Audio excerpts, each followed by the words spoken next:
We have Josh Kellermann with us. Josh is a Senior Policy and Research Analyst at Align, the Alliance for Greater New York. He's also a lead author on Climate Works All, a platform for reducing emissions, protecting our communities, and creating good jobs for New Yorkers. My name is Josh Kellermann. I work at Align, the Alliance for Greater New York. We are a labor community coalition in New York City, a member of the Partnership for Working Families. Power, I heard somebody in here from, maybe you're still here, yes. There's a Philadelphia affiliate of the Partnership for Working Families, and also we're a member of Jobs with Justice. So our role in New York City is to sit at the table and essentially get labor, community, faith, environmental, and other organizations to play nice with each other, which often doesn't happen, but it's a really exciting role to play because our belief is that alone we're not going to be that effective, but working together in coalition that's based on mutual trust and that brings each other's own individual capacities to bear and our own stories to bear is much more powerful. So that's what we're trying to do, and that was sort of the reason we came together for the People's Climate March, to try and get labor, community, and other groups to see that there was this really strong role for them all to play in addressing the dual issues of inequality and climate change. So what we did essentially, and this is what I'd like to talk about tonight, is that Philly has a great opportunity to do something similar to what we did in New York City, and ideally learning from the lessons that we learned can do it bigger and better. Maybe not bigger, but definitely better. So basically, for the People's Climate March, again, we're really trying to present the opportunity for labor, particularly those who don't directly see a stake for themselves in addressing climate change, that there actually is a stake for you in addressing climate change. So what we started to do is to think through what are the job implications for various programs that we could do to create a more resilient and sustainable city. And that was the formation of the Climate Works for All platform. And so what we did is essentially went around to various unions around the city and said, what is it you do in the city and how could this potentially be connected? So we looked at the transit sectors, we looked at the waste sector and all the truck traffic that's, and the methane, from the waste sector. We looked at buildings and all the unions that are relevant to making our buildings more efficient. We looked at renewables and microgrids and walked through sort of all of these options, connected with all the relevant unions, all the community groups, presented a whole policy agenda on how you could do a local hiring program, which is really sort of the basis of many community groups' involvement in some of this stuff. Of course, they're concerned about people getting jobs, and of course they're concerned about climate change. We're really wondering who's going to get the jobs, and we have a history of racism on who gets jobs in New York City and elsewhere around the country. And so what we did is put out a targeted local hire policy proposal that said any plan we put together, any resiliency program we do, any climate work we do must hire from local communities that are most impacted by climate change.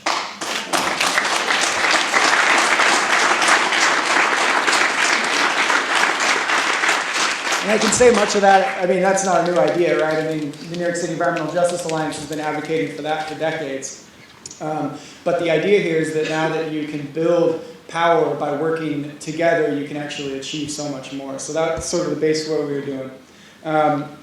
We put together the coalition, Climate Works for All Coalition, and it based on our theory of change, which is that essentially those that are most impacted by inequality and climate change need to be at the forefront of making decisions in this movement.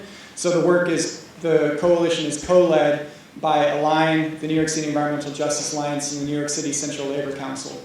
So made sure that workers and EJ communities were at the front of the decision-making process around this work. And also, just very clearly, although this is a climate agenda, environmental groups are not making decisions on this campaign. And that's intentional because, again, the concept here is that those most impacted by these decisions need to be at the table making the decisions. So let me just jump into it. This is a pared down version of the slideshow we put together for the first forum we did, where we launched our coalition. We had dozens of unions and their members in attendance, dozens of community groups and EJ groups and their members in attendance. And it was just sort of like the first salvo to say, look, we exist. We know the city, with our progressive mayor, progressive city council, is going to quote unquote, is going to be putting out a lot of plans around climate change and dealing with this issue. What we don't want to do is we don't want to let that happen and not actually put something out there that shifts their agenda to the left. So this was the launch of all of this, and let me see if I can get this thing moving. Here we go.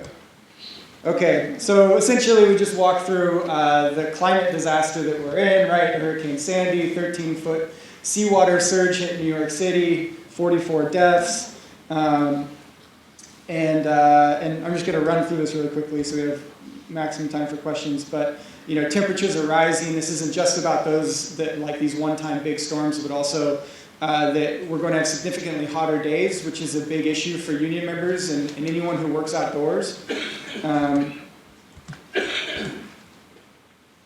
And then the jobs crisis. Nearly half of New York City does not earn enough to cover basic necessities. So there's a clear link here to addressing the climate change problem and then also addressing unemployment. We can do both at the same time.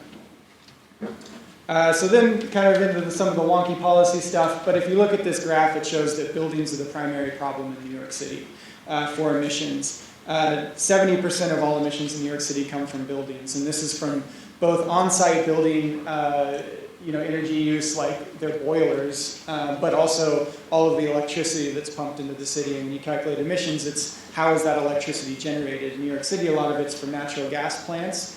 So essentially, buildings are the primary problem here. Transit, still a large percentage, 24%. So it really sort of pointed the way for a climate action plan in New York City.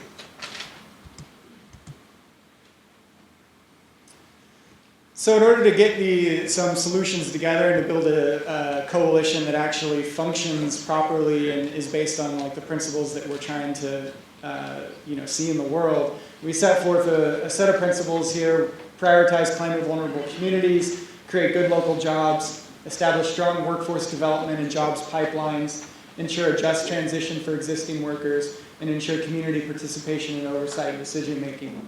So anyone who signs onto a coalition has to agree to these principles.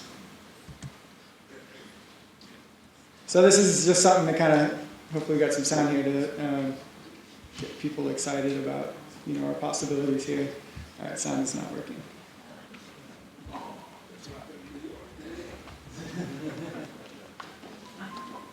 Here we go. Wait, no. The largest climate action march in history. 2,000 rallies. The People's Climate March will take place 2 days before President Obama and world leaders attend a climate summit at the UN. Climate change will bring more extreme weather, and action is now more urgent than ever. Millions of people around the world gathered in the largest climate action march in history. The biggest gathering seeking to address climate change ever. 2,000 rallies in 162 countries, from Paris, Melbourne, Australia, Rio de Janeiro. activists are in the streets to demand action on climate change. We are here because we are redefining this movement, this time. I want to thank all of the marchers today for coming together and taking a stand. We need you. Also, a massive People's March. I hope the leaders of the world listen. We're the first generation to feel the impacts of climate change and the last to contribute to that.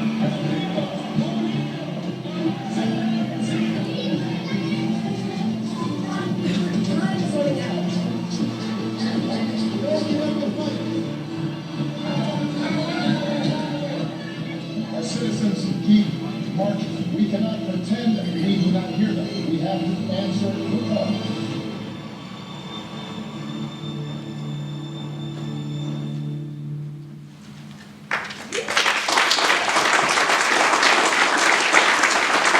So for me, what was really exciting about this video, among many things, is that is specifically that first Indigenous people, people of color, communities of color were at the front of that march, right? That was sort of the embodiment of what we're trying to practice, and also that labor was heavily represented in that march. 10,000 labor members that were there. There was a feeder march that fed into the march of all union members that was super powerful. And what we were trying to do in New York City was to make sure that that all came together.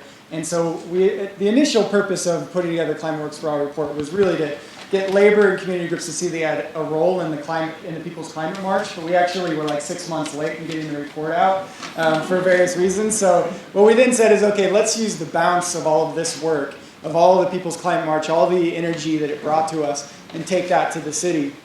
And so building on the People's Climate March, we put out our report and essentially had a set of these recommendations. We proposed that we could create 40,000 jobs in New York City at the height of job creation for all of these recommendations, 40,000 jobs across the city each year. And I'll walk through really quickly some of these policy ideas because they might spark some of your thinking here in Philly about what you can do, some of the recommendations that you can make that might be relevant for you. So what we're talking about is mandating energy efficiency retrofits in large and small buildings across the city. Of course, there's all sorts of issues here around, you know, who do you mandate it? Like, what do you do about affordable housing, low-income people, to ensure the costs aren't passed on to low-income tenants, right? These are real important things to wrestle with. We're wrestling with them right now in New York City. Increasing energy efficiency to renewable energy at NYCHA, the New York City Housing Authority. You know, as Eddie mentioned, there's something around, I think, 400,000 residents in public housing in New York City, spread in all boroughs of the city, and so we have a real obligation to make these sort of the demonstration sites for some of the most efficient buildings in the city. Renewable energy, we have a plan to install solar on schools, 100 schools in the city. There currently is a school that's actually a new school being built in Staten Island that will be net zero energy. It will produce as much energy as it consumes. So this is sort of the model, but we also, of course, have 1,000 schools in the city that are existing and need to be retrofit for more energy efficiency and for renewables. So we have a plan around that. And it's a great site for this work, of course, because of the educational opportunities for students. Transit, so increased bus rapid transit, restore service cuts. It's just been a steady erosion of the public transit system in New York City through defunding. So we're talking about refunding, but also refunding particular areas, those that are underserved by the subway system, which are low-income communities of color in the outer boroughs. Healthcare, invest in resilient public hospitals. So during Hurricane Sandy, several hospitals were shut down because they had the generators in the basements. And so they flooded.